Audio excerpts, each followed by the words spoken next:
కేంద్ర మంత్రి బండి సంజయ్ కామెంట్స్ కు సంబంధించిన బ్రేకింగ్ న్యూస్ చూస్తున్నాం. కాంగ్రెస్ ప్రభుత్వంపై బండి సంజయ్ విమర్శలు గుప్పించారు. కేసీఆర్ కుటుంబానికి రేవంత్ సర్కార్ రక్షణ కవచంగా మారిందన్నారు. అవినీతి ఆరోపణల్లో కేసీఆర్ కుటుంబంపై చర్యలు తీసుకోలేదని మండిపడ్డారు. తాము అధికారంలో ఉంటే కేసీఆర్ను ఎప్పుడో జైలుకు పంపేవాళ్లమని బండి సంజయ్ అన్నారు. డిజైన్లు మార్చి క్వాలిటీ లేకుండానే కాళేశ్వరం కట్టారని బండి సంజయ్ ఆగ్రహం వ్యక్తం చేశారు. అందుకే కేంద్రం ఆ ప్రాజెక్టుకు జాతీయ హోదా ఇవ్వకపోవడమే మంచిది అయిందన్నారు బండి సంజయ్.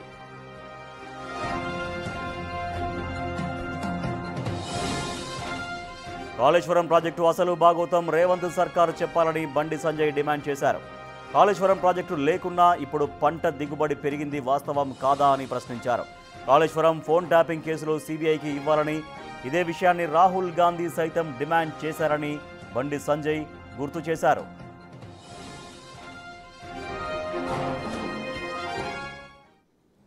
సిడబ్ల్యూసీ రిపోర్ట్ పక్కా ఉంది, ఇది మీకు కూడా ఇస్తా. ఇదే రిపోర్ట్ ప్రకారము ఆ రోజు ప్రాజెక్టు తయారు చేస్తే ఇలా 38,000 కోట్లతో ప్రాజెక్ట్ అయిపోతుండే. 38,000 కోట్లతో ప్రాజెక్ట్ అయిపోతుండే. ఇవాళ 1,20,000 కోట్లతో ప్రాజెక్ట్ పెట్టినట్టే. అంటే ఈ రిపోర్ట్ ఏమనుకుంటున్నారు కేసీఆర్ కుటుంబం నాకు అర్థం కాలే. ఈ రిపోర్ట్ దొరకదు ఎవరికి, మేము ఏం చెప్పినా నమ్ముతారు, మీ అబద్దాలు ఏం చెప్పినా నమ్ముతారు అనుకుంటారు కావచ్చు. ఈ రిపోర్ట్ మీకు కూడా ఇస్తారు. ఇది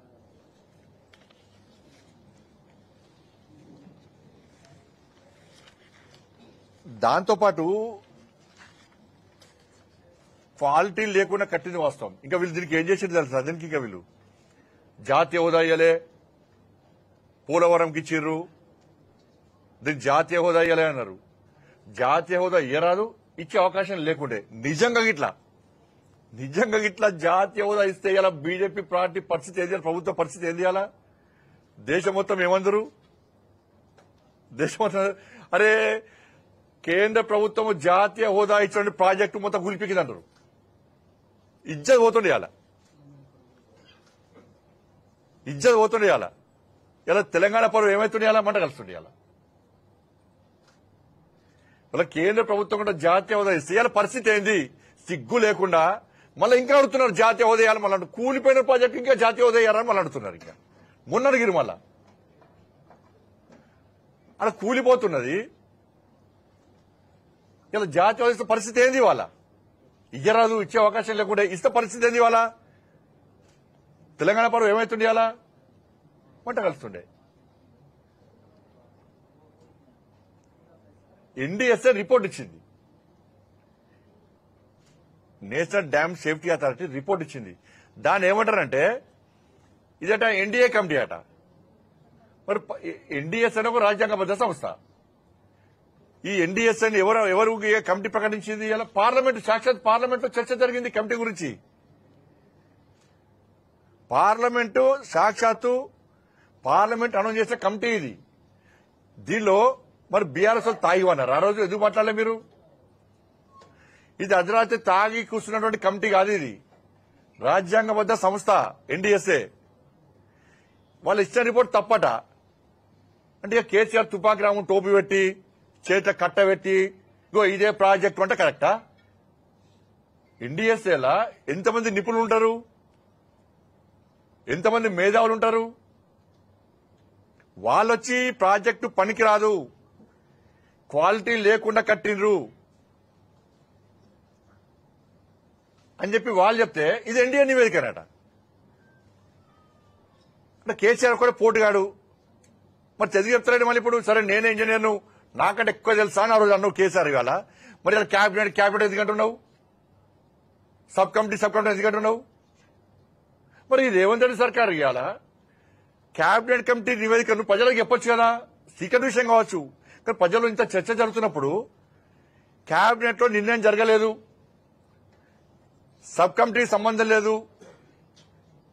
అసలు క్యాబినెట్ లో ఎప్పుడు పెట్టిర్రు, సబ్ కమిటీ ఎప్పుడు నివేదిక ఇచ్చింది, ఈ ప్రాజెక్ట్ ఎప్పుడు తయారు చేశారు? సబ్ కమిటీ నివేదిక రాదా? క్యాబినెట్ లో తీర్మానం కంటే ముందే ప్రాజెక్టు కట్టు స్టార్ట్ చేస్తారా? డిపిఆర్ సబ్మిట్ చేయకముందే మీరు సిడబ్ల్యూసీ ఏవి పర్మిషన్ లేకుండానే మీరు ప్రాజెక్ట్ తయారు చేస్తారా? ప్రాజెక్టు నిర్మాణం ప్రారంభిస్తారా? మీ ఇష్టానుసారం డిపిఆర్ తయారు చేసుకుంటారా? మీ ఇష్టానుసారం బ్యారేజ్ కడతారా?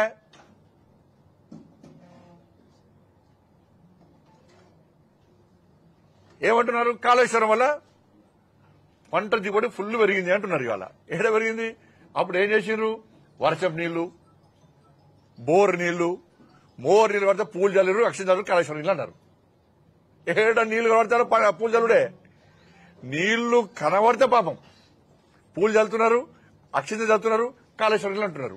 ఇక ఏ జిల్లాకు పోతే ఆ జిల్లా కాళేశ్వరం నీళ్ళు వస్తాయి, మీకు మన కాళ్ళు అడిగినాకనే పక్క జిల్లా పోతాయట. కరీంనగర్ పెట్టి సిద్దిపేట చెప్తారు కాళేశ్వరం ఫస్ట్ డైరెక్ట్ సిద్దిపేటకి వస్తాయి, సిద్దిపేట ప్రజల కాళ్ళు అడిగినాకనే వరంగల్ పోతాయి అంటారు. వరంగల్ మీటింగ్ పెట్టి ఏం చేస్తారు?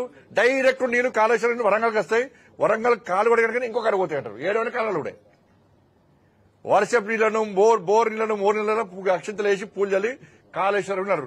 నేను అడుగుతున్న బీఆర్ఎస్ పార్టీలను, కాళేశ్వరం ఉన్నప్పుడు పంట దిగుబడి ఎంత?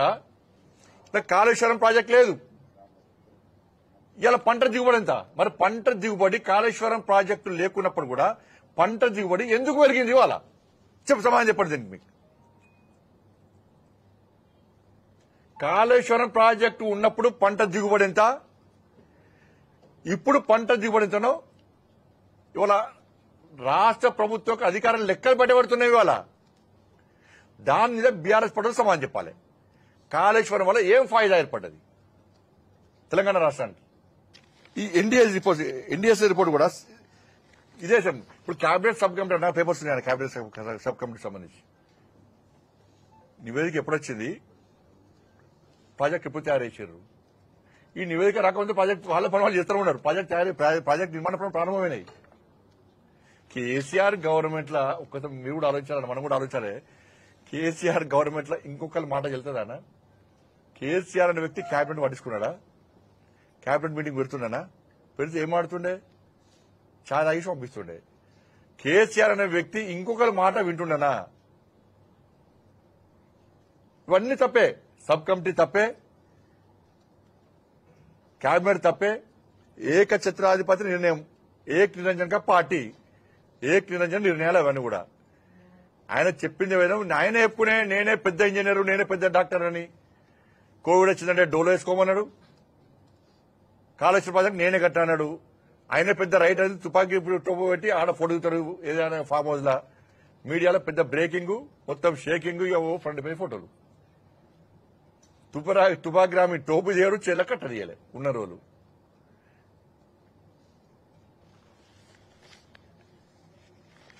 ఎన్డీఎస్ఏ రిపోర్ట్ కూడా మీకు ఇస్తాను. ఇది క్వాలిటీ లేకుండా ఇష్టానుసారంగా కట్టిండ్రు. ఇది ఎందుకు పనికిరాదు. ఇది ఒక ప్లాన్ ప్రకారం కట్టలే, వాళ్ళ ప్లాన్ ప్రకారం బ్యారియర్ నిర్మాణం అంతా కూడా తప్పు అని చెప్పి ఎన్డీఎస్ఏ రిపోర్ట్ ఇచ్చింది. ఈ రిపోర్ట్ కూడా తప్పు అంటే ఇక మీకంటే ఎవరు మాకంటే తోపుగా ఎవ్వరు అనుకుంటే బీఆర్ఎస్ కేసీఆర్ కుటుంబం మేమే తోపునాం, మాకంటే తెలుగులో ఇవ్వలేరు ప్రపంచాలని చెప్పుకుంటారు. వాళ్ళిగా ప్రజలందరూ కూడా ముక్కును వెలుసుకొని ఇస్తున్నారు. కేసీఆర్ గవర్నమెంట్ లో క్యాబినెట్ నిర్ణయం తీసుకుంటారా? క్యాబినెట్ నిర్ణయం తీసుకొని ప్రాజెక్టు కట్టిరా? అబ్బా గ్రేట్ అనుకుంటున్నారు. మాకు ఎప్పుడు తెలియదు, ఈ విషయం తెలియదు అనుకుంటున్నారు అందరు.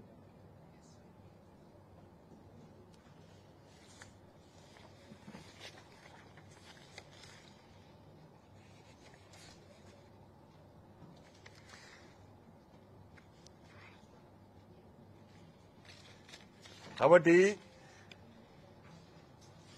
రాహుల్ గాంధీ గారు గతంలో వచ్చేది చెప్పినట్టే ఆయన కూడా సేమ్ ఏటీఎం అని చెప్పిండు. సిబిఐ విచారణ జరపాలని చెప్పన్నాడు.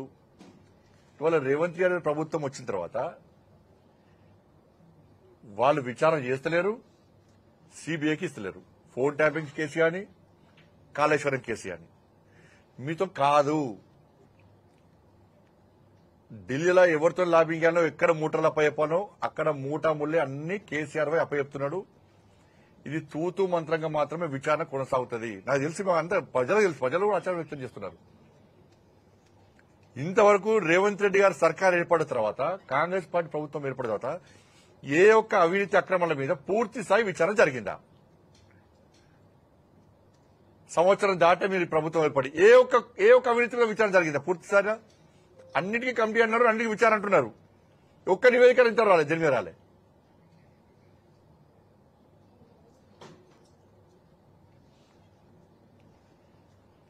కాబట్టి దీని మీద సిబిఐ విచారణ జరపాలి.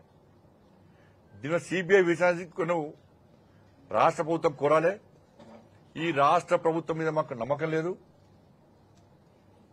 కేసీఆర్ కుటుంబం అవినీతి మీద విచారణ జరపడానికి కేంద్ర ప్రభుత్వం సిద్ధంగా ఉంది. ఫోన్ ట్యాపింగ్ విషయంలో గానీ, కాళేశ్వరం విషయంలో మీరు సిబిఐ విచారణ కోరాలని చెప్పి భారతీయ జనతా పార్టీ డిమాండ్ చేస్తున్నది. రాహుల్ గాంధీ గారు ఆ రోజే మాట్లాడారు, ఈ రోజు ఎందుకు మాట్లాడతలేరు? మరి ఢిల్లీకి ముఖ్యమంత్రి గారు గిన్నిసార్లు వచ్చినప్పుడు, మంత్రులు గిన్నిసార్లు వచ్చినప్పుడు కాళేశ్వరం మీద విచారణ ఏమైంది? ఫోన్ ట్యాప్ మీద విచారణ ఏమైంది? ఇలా కేసీఆర్ కుటుంబ చర్యలు ఎందుకు తీసుకుంటారని చెప్పి రాహుల్ గాంధీ గారు ఎందుకు అడుగుతలేరు? ఆయన అడుగుతలేరా? వీళ్ళు చెప్తలేరా? లేకపోతే ఒప్పందం కుదిరిపోయిందా ఇద్దరి మధ్యలో? కానీ బీఆర్ఎస్ కాంగ్రెస్ ఒక్కటే, ఈ విచారణ అంతా ఫేక్ విచారణ అంతా కూడా వాళ్ళ ఎందుకు బయటపెడతలేరు? కేబినెట్ అంటున్నారు, సబ్ కమిటీ అంటున్నారు. ఈ నివేదికలను ప్రజల ముందు ఎందుకు పెడతలేరు? దానికి స్పష్టంగా చెప్పాలి. ప్రజల లోపల అయోమయం కేటవుతుంది, మొత్తం అయోమయం తయారవుతుంది ప్రజల లోపల. కేసీఆర్ కూడా చెప్పిందే వాస్తవం నమ్మే పరిస్థితి వచ్చింది. ఇవాళ కాంగ్రెస్ పార్టీ ఏం మారతలేదు. తూతు మందంగా అక్కడక్కడ ఇద్దరు మూడు ప్రెస్ మీటింగ్ పెడుతున్నారు, కానీ తక్కువ చేస్తున్నారు. కాబట్టి దీని విచారణ జరపాల్సిందిగా, సిబిఐ విచారణ జరపాల్సిందిగా, దాన్ని కోరాల్సిందిగా భారతీయ జనతా పార్టీ డిమాండ్ చేస్తున్నారు.